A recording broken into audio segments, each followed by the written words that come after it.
Dans sa première épître aux Corinthiens, l'apôtre emploie des mots tels que ceci.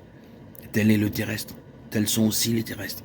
Et tel est le céleste, tels sont aussi les célestes. 1 Corinthiens 15, 48.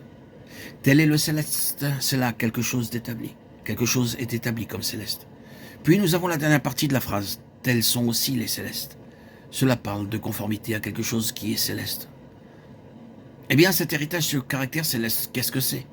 Quel est l'objectif de Dieu en créant son univers et spécialement en créant l'homme? Ce n'est rien de moins que le rayonnement de sa propre gloire comme dans sa nature même. Le rayonnement de sa nature dans sa gloire essentielle. La gloire de la nature de Dieu est quelque chose devant laquelle l'homme pécheur doit tomber sans ressources, prostré, brisé et impuissant. C'est Dieu dans ce qu'il est, sa nature essentielle dans sa manifestation. Il fit l'homme pour sa gloire, et il fut ainsi, afin que finalement, après que Dieu lui a amené à la perfection, non seulement en tant qu'être physique, mais en tant qu'être moral, par le moyen de l'épreuve, l'homme soit un véhicule à travers lequel la gloire morale de Dieu soit manifestée, et que Dieu est tout un univers manifestant Dieu en ce qu'il est essentiellement dans sa nature morale. C'est là la gloire indicible. Et tout cela nous est présenté maintenant selon la ligne de la rédemption en son Fils. Dieu a reluit dans nos cœurs pour faire luire la connaissance de la gloire de Dieu dans la face de Christ. Oh, débarrassez-vous de nouveau de l'idée physique. La face signifie simplement la présentation, c'est l'homme. La représentation et la gloire de Dieu sont venues en Jésus-Christ de façon représentative. De plus, Christ est dans nos cœurs et Christ en nous est l'espérance de la gloire. Quelle gloire!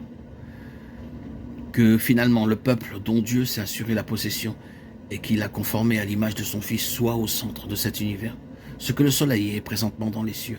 Le centre même est la plénitude du rayonnement de la gloire morale de Dieu. Imaginez un univers comme celui-là, et plus encore, comme en face du monde dans lequel nous vivons présentement. C'est là ce que doit être la fin. À lui soit la gloire dans l'Église et en Jésus-Christ dans toutes les générations, au siècle des siècles. C'est là la pensée céleste de Dieu, le peuple céleste de Dieu, la vocation céleste de Dieu, en Christ Jésus.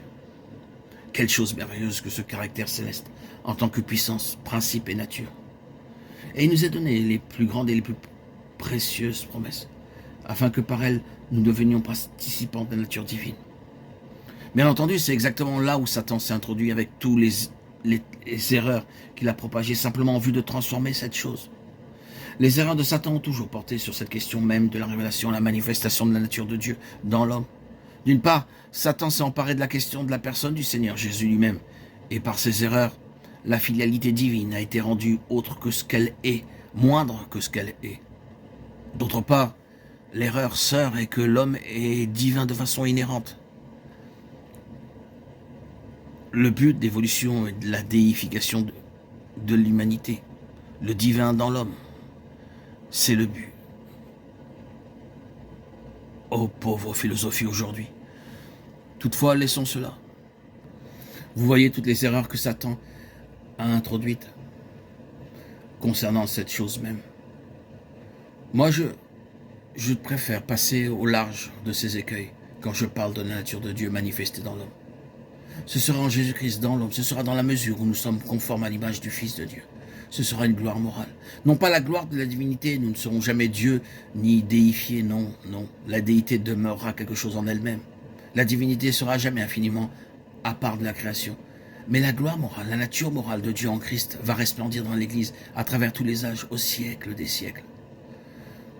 Donc, c'est là le caractère céleste, la position à laquelle nous sommes amenés moralement et spirituellement par le moyen d'une juste et adéquate appropriation de la justice de Dieu par la foi. C'est une position terrible, et Satan sait ce que sera la finalité de tout cela. Le but de Dieu, quand il sera atteint, est un univers absolument purgé de toute la corruption de Satan, et donc de tout son pouvoir, et un univers rayonnant de toutes parts de la gloire de Dieu.